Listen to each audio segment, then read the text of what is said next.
Hello and welcome to Dragnet Live from OTRGold.com. I'm your host, Austin Bach. Thanks for being here. Let's go full screen like this.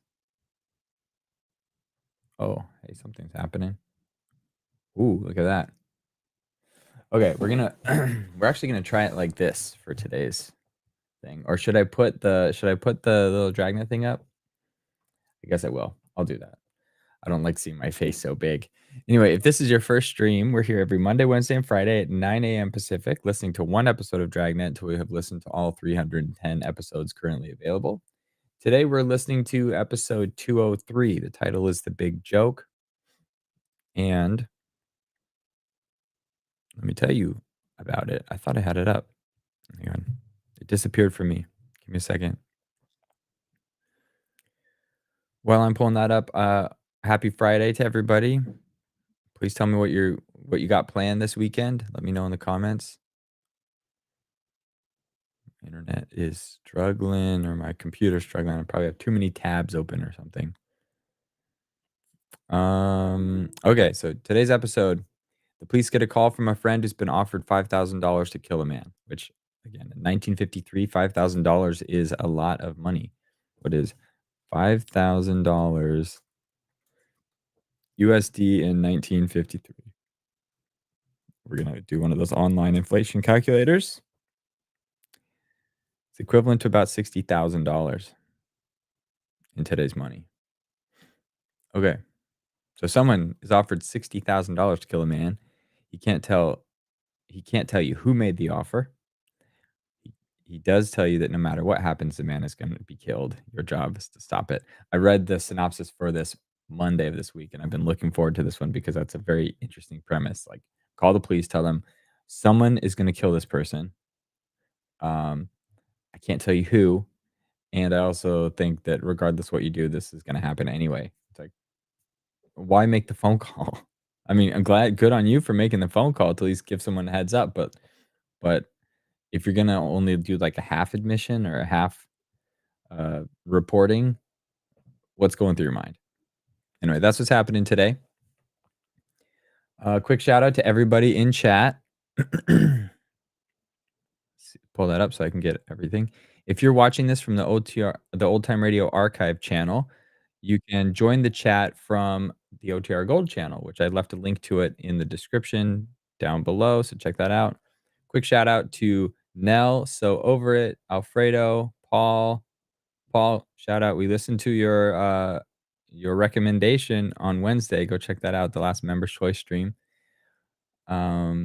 Keep going down. Ronnie, 7B and AZ, Sam,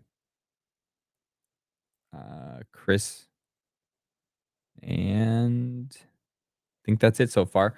So if you're lurking or if you're on the other channel, jump over and say hi. Tell me where you're tuning in from. Okay, so with that, let me share my screen and we'll get today's show started.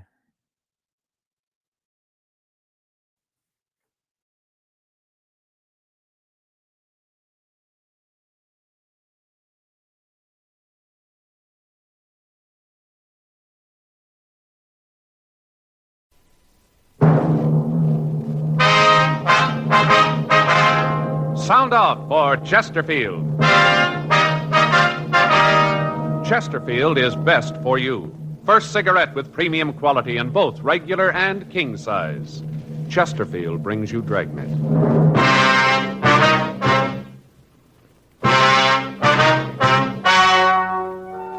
Ladies and gentlemen, the story you are about to hear is true. The names have been changed to protect the innocent.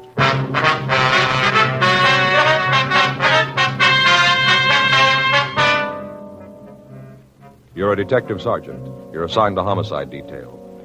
You get a call from a friend who's been offered $5,000 to kill a man. He can't tell you who made the offer. He does tell you that no matter what happens, the man is going to be killed. Your job? Stop it. Years ahead of them all. Chesterfield is years ahead of them all. The quality contrast between Chesterfield and other leading brands is a revealing story. Recent chemical analyses give an index of good quality for the country's 6 leading cigarette brands. The index of good quality table, which is a ratio of high sugar to low nicotine, shows Chesterfield quality highest. Chesterfield quality highest. 15% higher than its nearest competitor. Chesterfield quality highest. 31% higher than the average of the 5 other leading brands. Yes, Chesterfield is first with premium quality in both regular and king size. Don't you want to try a cigarette with a record like this? Chesterfield.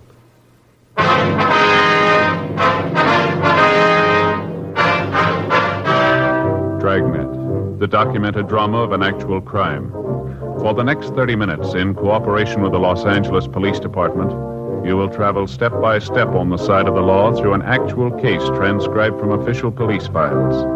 From beginning to end, from crime to punishment, Dragnet is the story of your police force in action. It was Monday, February 9th. It was cold in Los Angeles. We were working the day watch out of homicide detail. My partner's Frank Smith. The boss is Captain Lorman. My name's Friday. I was on my way into the office, and it was 7:45 a.m. when I got to room 42. Homicide. That you, Joe? Yeah. You're in early, aren't you? Yeah, I couldn't sleep last night. Dropped off about 3 this morning, then woke up at 5, couldn't get back to sleep. I got up, made some coffee, and decided to come on in the office.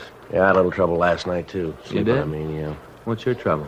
I don't know. I got up late yesterday morning. I guess that was it. I'll get it. All right. Homicide, Friday. Yeah. Mm-hmm. Yeah, I remember. Johnny. Yeah. Mm-hmm. When'd you get the letter? Yeah, we'll be right over. Right. Bye. You remember that bartender over in that place on 6th Street, fellow named Johnny? Yeah, is that him on the phone? Yeah, says he's got an offer to make himself a fast $5,000. What for? Somebody wants him to kill a man.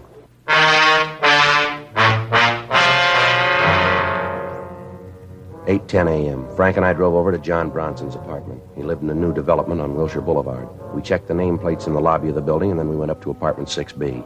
We rang the bell and waited. Hiya, Joe, Frank. Come on in. Oh, hey, What John. did I say, John? Kind of early to get you guys over here, but I got worried about it and figured I better talk to you. Uh-huh. You want to tell us what it's all about? Yeah, come on out in the kitchen. I got some coffee made. Okay. Here, sit down there. I'll pour you a cup of coffee. Fine. Good, thanks. Well, it started last night. I guess it was about 10:15. Payphone in the bar rang, kept ringing. I went over to answer it. Fell on the other end and asked for Johnny. Yeah? Told him it was me, and he hit me with a deal. At first, I thought he was kidding. What'd he say? Well, he asked me if I wanted to make a fast 5,000. Of course, I told him, yeah. Then he sprung the snapper, said he wanted me to kill this guy, a fellow named Wilhelm Ulrich. You know this, Ulrich? No, never laid eyes on him. First time I even heard the name. Okay, go ahead, John. Well, this guy on the phone started to lay it out. Told me how he wanted it done. Here's your coffee. Thank you. I asked the joker who he was. He said it didn't matter. All that counted, he said, was that I knock off this Ulrich guy. Yeah. I told him I didn't know who the man was, that I didn't know where to get in touch with him to kill him. You know, kind of going along with the gag all this time, thought it was a joke. Uh-huh.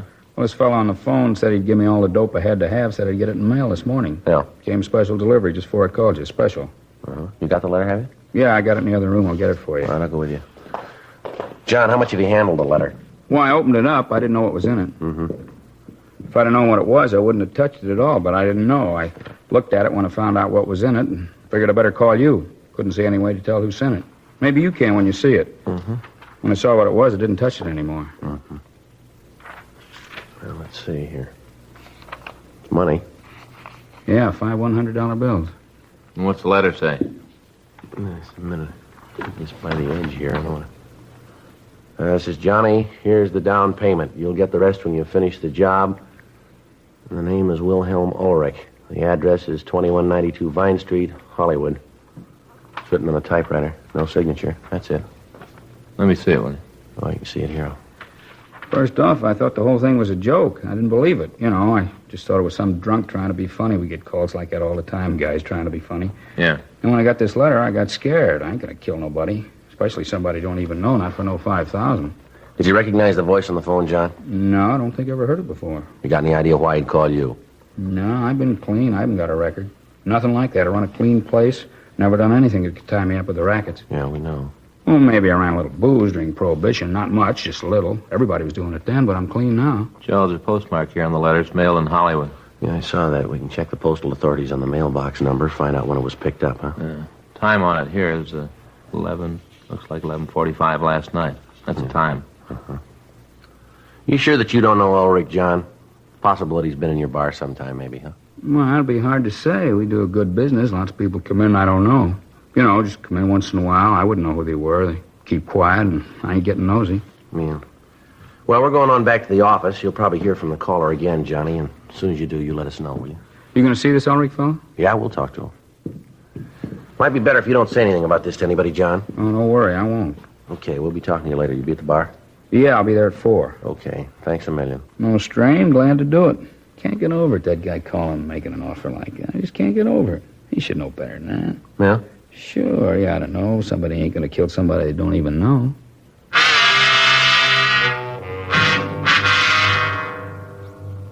We drove back to the city hall and turned the letter over to the crime lab to see if they could find any physical evidence to help us identify the writer. We ran the name Wilhelm Ulrich through R&I, and we found no record. A further check on the name, and we came up with one possibility. The address listed on the report was the same as the one given in the letter. We pulled the package and checked it. Let's take a look at it. All right. Well, let's see. There's a crime report and a statement here. Report from Georgia Street Receiving Hospital. Well, what's the date on that? January 2nd last year. Yeah. Well, it seems this Ulrich got a hold of some poison wine. Wine. Yeah. Hey, wait a minute. Yeah? You remember Joe? He was an old guy. He was a German. He got a bottle of wine for Christmas and opened it New Year's Day. We worked that case with LaMonica and Galindo. Oh, sure, I remember now, yeah. We ran down some of the leads for him. They didn't go anywhere. Yeah. That was the one where he didn't know where the wine came from, isn't it? Yeah. Nothing came from it. The leads didn't go anyplace. As I remember, he's a nice old guy. I wonder why somebody's after him. I don't know. Last time we couldn't find anybody with a motive. Well, there's one someplace.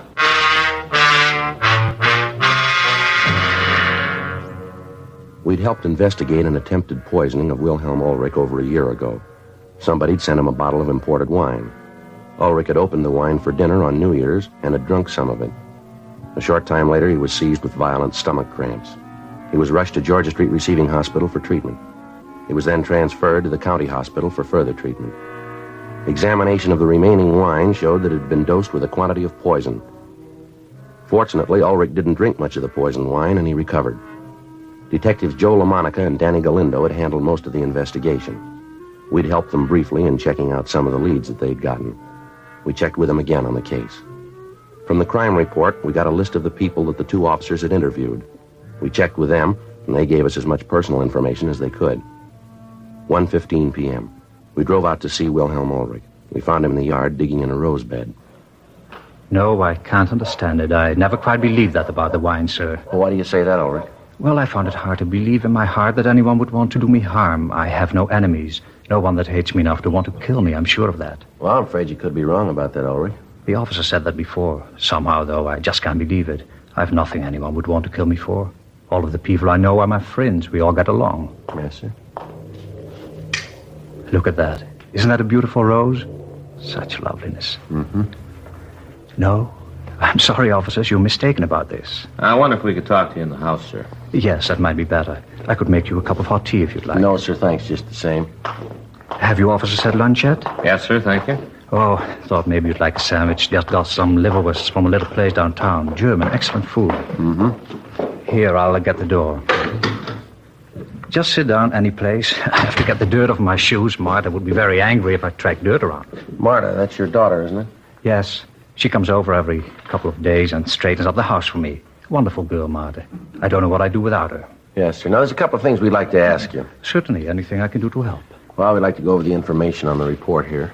Is that from the last time? The time of the wine? Yes, sir, that's right. All right. You just ask anything you want. I've got nothing to hide. All right, sir.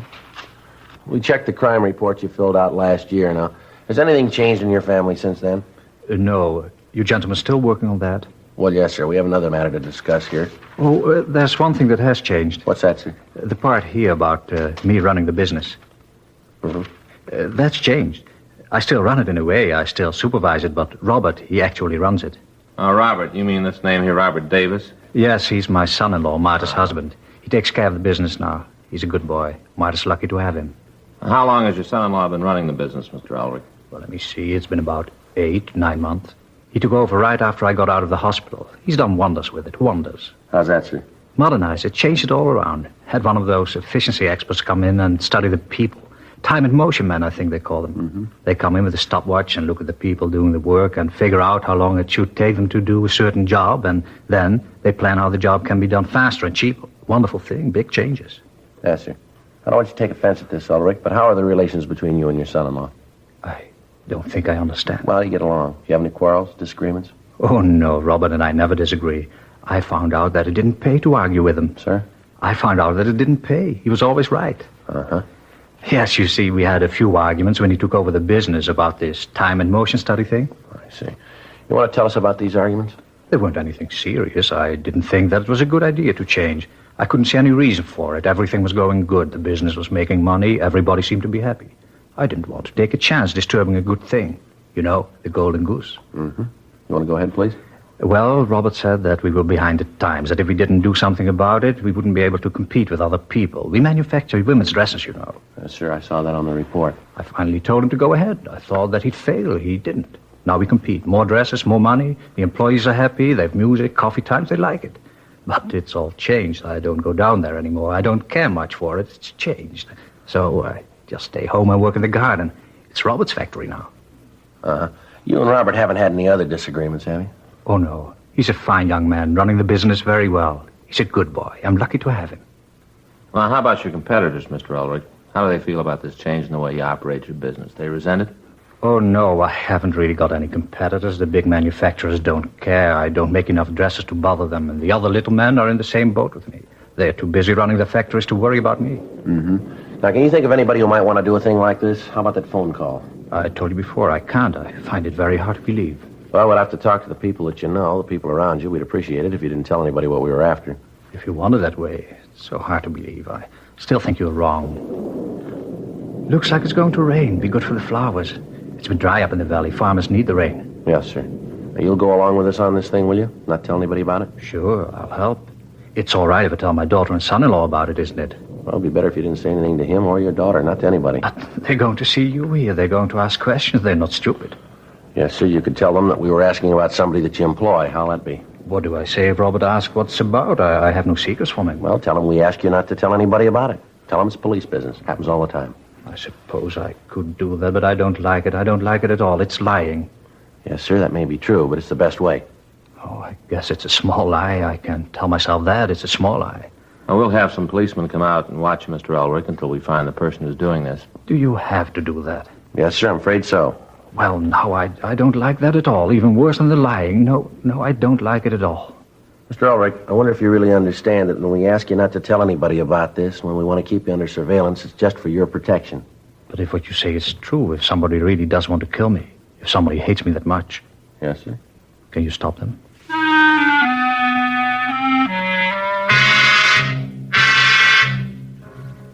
We called the office and had a team of men sent out to keep Wilhelm Ulrich under surveillance. His house and his person were to be watched 24 hours a day until we apprehended the person or persons who wanted him killed. We spent the rest of the afternoon talking to the people in the neighborhood. From all of them, we got the same story. Ulrich was liked and respected through the area. All of the local shopkeepers and their business associates told us that he paid cash for everything he bought and that his credit was good. He was active in the local flower club and had twice in the past served as president of the organization. The neighbors confirmed what Ulrich had told us about his family. His son-in-law and his daughter seemed to be devoted to the elderly man and were constantly trying to get him to sell the house he lived in and come to live with them. 6:42 p.m. We returned to the office. Man, it's really coming down, huh? Yeah, it sure is.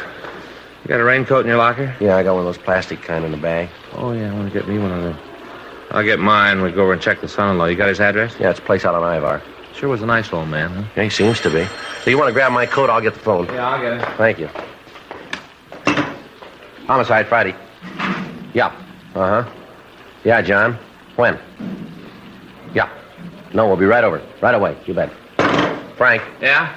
Call from the bartender, Johnny. Yeah? Says he just got another phone call. Person told him that he'd gotten the down payment for the job and he wanted to know why Ulrich hadn't been killed. Yeah. Guy said if Johnny didn't get on it, the money wouldn't do him any good. Told him to make up his own mind. Uh-huh. Either he makes good on the job or they'll kill him.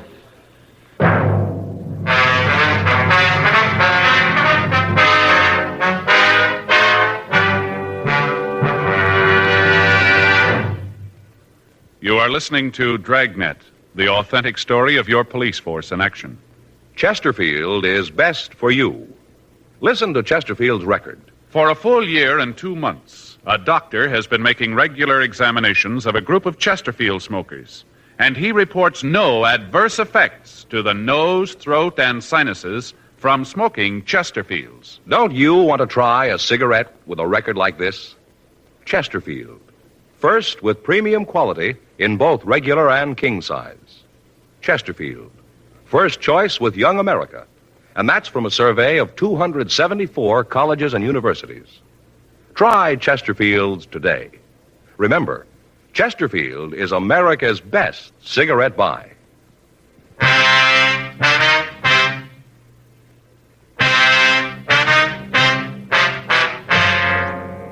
7:10 p.m. We got to the bar on 6th Street. There were only a couple of people in the place. The bartender, Johnny, told us of the phone call that he'd received. He said that the person on the phone had told him that if he didn't hurry up and kill Ulrich, Johnny himself would be taken care of. We called Lee Jones at the crime lab to ask him if he'd been able to come up with anything on the letter. He told us that there was no way of tracing it. Fingerprints found on the letter were those of the bartender. Photographs were taken of the letter, and along with the money, it was booked for further evidence. We'd gotten in touch with the postal authorities, and they said that they'd give us assistance. They gave us the location of the box where the letter had been mailed, and they said they'd try to find out who sent it. We arranged for a stakeout on the bar, and then we called the men at Ulrich's home. They told us that the son-in-law, Davis, and Ulrich's daughter had been there, but that no one else had seen or spoken to the elderly man. 9:32 p.m., Frank and I drove out to check on Robert Davis. We got to the apartment house and rang the bell to the manager's room. Yes? Miss Franklin? Yes, what is it? Police officers, ma'am. We'd like to talk if we could. Oh, well, I suppose it's all right. Come on in. Thank you very much. Thank you very much, man. This is my partner, Frank Smith. My name's Friday. What is it you wanted to see me about? Oh, we'd like to talk to you about one of your tenants, please. Oh? Which one? I bet I can guess. Ma'am? It's about that couple on the 5th floor, isn't it? The Radcliffes. It's them, isn't it? No, ma'am, it isn't. We'd like to talk to you about a Robert Davis and his wife. The Davises? Yes, ma'am. Why, never thought it. Should be the Radcliffes, the way they carry on. The Davises. I'd never have thought it. What do you want to know about them? Well, it's just a routine investigation, ma'am. Can you tell us how long they lived here? Well, see now. It's been almost 6 years. They've been in the building, Yeah, 6 years, anyway. I haven't always lived in the same apartment, though. Ma'am? When they moved in, they was in a little apartment on the 2nd floor, living room, a pull-down bed, little bitty place.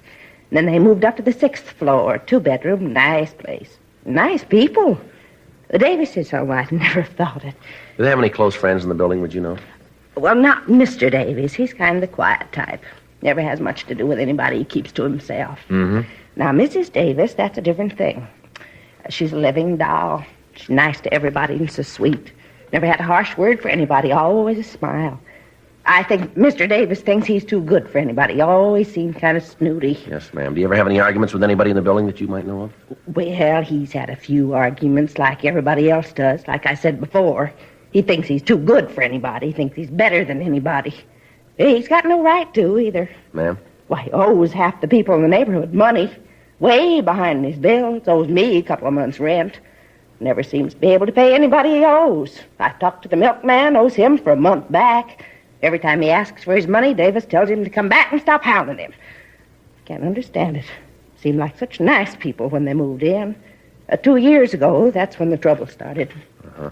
It was our understanding that he had a pretty good job. Is that And right? he has. Works for his father-in-law, manages some kind of a factory. Dresses, I think. Oh, but that isn't it. He makes enough money. He just spends it faster than he makes it, that's all. I think he gambles. Why do you say that, ma'am? Oh, he's always going off on some kind of business trip. At least that's what he says it is, but I know different. Yes, how's that, ma'am? Well, he come back from one of those business trips once. Cab pulled up, and it just happened that I was standing out in front. A driver got out and gave him the bill for the cab, all the way from the airport. Almost $6. Well, anyway, when Mr. Davis got the money out of his pocket to pay the cab bill, a chip fell on the sidewalk. He didn't think that I saw it, but I did. The cab driver did, too. Well, what kind of a chip was it, ma'am? Well, you understand, I'm not a gambling woman, so I wouldn't know. But the cab driver, he knew. Oh, you just betcha he knew right away. He picked up the chip and handed it back to Mr. Davis and said something about being in Las Vegas, kind of kidding, you know. Yes, ma'am. Well, I've seen Mr. Davis get upset, but never like that. He grabbed the chip away from the cab driver and told him to mind his own business. Said that he'd had a chip a long time, that it didn't concern the cab driver. He was real mean. Uh-huh. And then at night, well, the argument that he and the missus had, I never in all my days heard anything like that. Well, what happened, ma'am? Well, you understand that I just happened to be in the hall. I was making sure that the lights on the floor were all on. Those bulbs are always burning out, and I was checking them, you know. Yes, ma'am. Well, anyways, I hear this argument coming from the Davises' apartment. Mrs. Davis is telling how she isn't going to stand for it anymore. Mr. Davis better settle down and get to work and stop this foolishness. She didn't come right out and say what foolishness, but I could tell. I could tell. It was his gambling, that's what it was. Yes, ma'am. Is there anything else that you could think of that you could tell us about the Davises? No, I don't think so. I'm kind of surprised, though. I don't like him, but I never thought that he'd have the police after him. Well, we're just conducting a routine investigation, Miss Franklin. Oh, now, you don't have to play cagey with me. I know about you, policeman. You and your routine investigations. You ain't fooling me. You want him for something. Now, what is it? Can you tell me? Ma'am, it's just police business, just routine. We'd appreciate it if you didn't say anything to anybody about us being here. Oh, sure, I'll go along with you. I won't tell a soul, not a living soul. Thank you very much, Miss Franklin. I'm going to leave you our card. We'd appreciate it if you give us a call if anything comes up. Uh-huh. Michigan 5211, is that right? Yes, ma'am. And just ask for the homicide division. It's written down All right, there. you just bet I will. Now, I'd be glad to help. I'm just glad to. All right, fine. One thing, though. Yes, ma'am? Are you sure there ain't nothing that you want those people on the 5th floor for, the Radcliffes?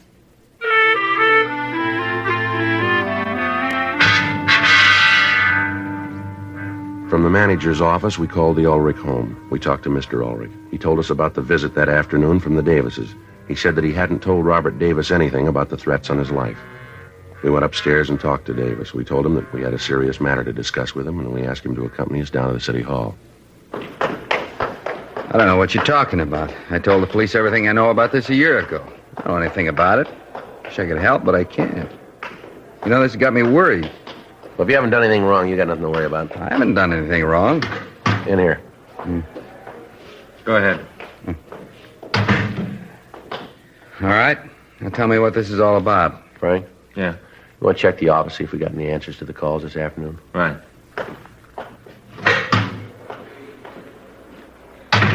You got a cigarette? Yeah. Help yourself. Well, let's get to it, huh? I gotta get home and get some sleep. I got a rough day tomorrow. This won't take very long. How do you get along with your father-in-law? All right, why? Like to know? Well, I don't see how that concerns you, but you ask, so I'll tell you. We get along fine, me and the old man. We get along just great. Does it make you happy? That's not the point. Anything? No, nothing new. You go over to Las Vegas much, Davis? Not much. Why? How often would you say you went over there? Maybe a couple times a year, not any more than that. When was the last time? What's so important about when I was in Vegas last? You guys spent a little more time finding out who's trying to kill my father-in-law, less time asking questions that don't make any sense. You'd be doing a better job. What can you tell us about somebody trying to kill your father-in-law? All I know is what he told me this afternoon. What did he tell you? Not much. Said something about a bartender, something about a phone call. Did he tell you who the bartender was? No, just that it was someplace over on 6th. All right, Davis, come off it, huh? What do you mean, come off it? You want to tell us why you did it, or do you want us to tell you? Did what? I got nothing to tell you. I don't know what you guys are talking about. We talked to your father-in-law this morning. We told him that we'd gotten a report that his life had been threatened. We didn't tell him how it happened. We didn't tell him where our information came from, so he didn't know. All right, so maybe I got it someplace else. Oh, wait a minute. You couldn't have. We didn't talk to anybody else. Well, I heard it someplace. I don't remember, but I heard it. We checked around, found out you gamble quite a lot. You're a steady loser. You owe a lot of money in town, don't you? You're right. Yeah, that's right. Now, I think we can make you for the threat on Ulrich's life. I don't think we'll have any trouble at all. You had the motive. You had the opportunity. First thing in the morning, we'll check with the factory. We'll see if you made a withdrawal of $500. We make that, and you got big trouble. You figure you're going to be able to do that? We think so, yeah. We'll get your father-in-law down here and ask him what he told you this afternoon. Find out if he did tell you about that bartender, about the bar on 6th, about the phone call. You know, it doesn't look like there's going to be too much trouble making you for this. Save your time. What do you mean? You don't have to go through that trash. I did it. I tried to have the old man knocked off. Were you the one who sent him the wine last year? Yeah, that's when it started. I started to gamble. Lost a lot of money. Couldn't pay it back. No way to pay it back. Guys I owed the money to were leaning on me. I had to pay them off. Had to. Yeah. I could only think of one way, get rid of the old man. Didn't you get a pretty good salary out of working for him? Yeah, pretty good, but it didn't go far, not far enough. I tried to win it back, make good on the losses I had. I couldn't do it. The more I gambled, the worse it got. I just couldn't do it. Wasn't any other way. No other way. I decided to kill the old man. It's the only way. Can't you see that? It's the only way I could get clear. Yeah. I figured if I could get rid of the old man, I'd have everything fixed. Everything would be okay. Guess it worked out all right anyway. What do you mean? Well, there's nothing in the book they can throw at me. He's still alive. I didn't kill him. Who got hurt? You did. Well, how do you figure? I didn't kill him. You're going to jail for trying.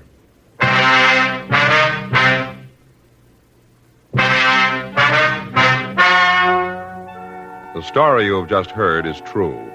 The names were changed to protect the innocent. On June 18th, trial was held in Department 89, Superior Court of the State of California, in and for the County of Los Angeles. In a moment, the results of that trial. And now, here is our star, Jack Webb.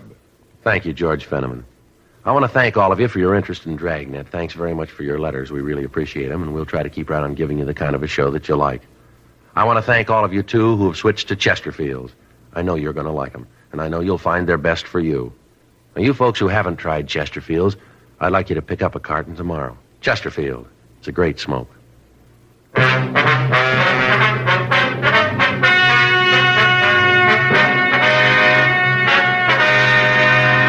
Robert Walter Davis was tried and convicted of attempted homicide. He received sentence as prescribed by law. Attempted homicide is punishable by imprisonment in the state penitentiary for a period of not less than 20 years.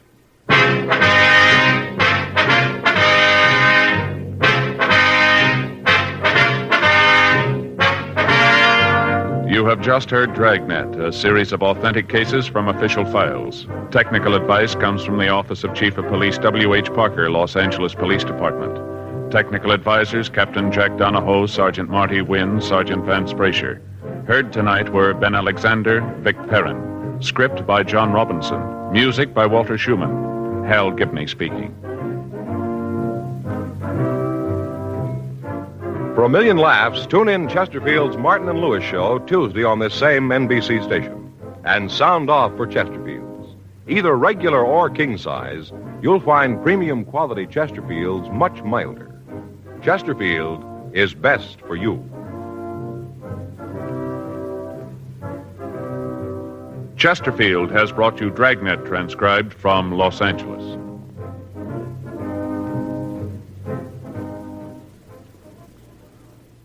Now, new Fatima has the tip for your lips. Fatima tips of perfect cork. King size for natural filtering. Fatima quality for a much better flavor and aroma. So remember, new Fatima has the tip for your lips. Fatima. See how smooth they are. Remember, Fatima is made by the makers of Chesterfield, Liggett and Myers, one of tobacco's most respected names. Tonight, it's Adventure with Barry Craig on NBC.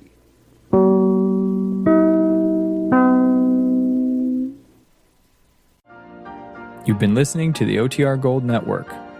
Find more classic radio at otrgold.com.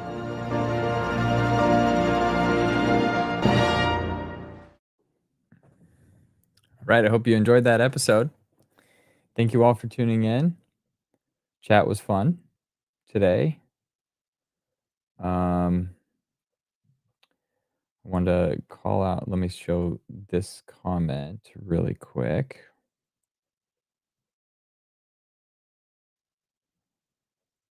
Okay, hang on, can I find a comment from Nell? I just want to call it. Then we'll drop.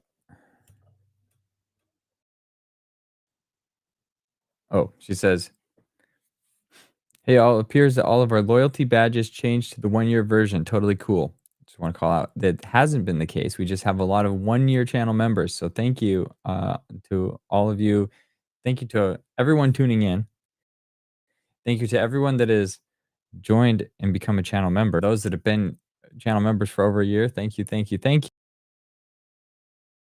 you. I appreciate every single one of you. This channel, making it what it is, just being the cool people that you are. So I appreciate every one of you. But I want to call out that it hasn't changed. So if you see that logo, that gold logo loyalty badge, it means you've been here a year, which is cool. And I appreciate that very much. So, let me stop sharing that screen. I hope you all have a great weekend, And I hope to see you back on Monday when we listen to episode 204 of Dragnet. Until then, be good, be safe. Good luck on all your projects. See you later.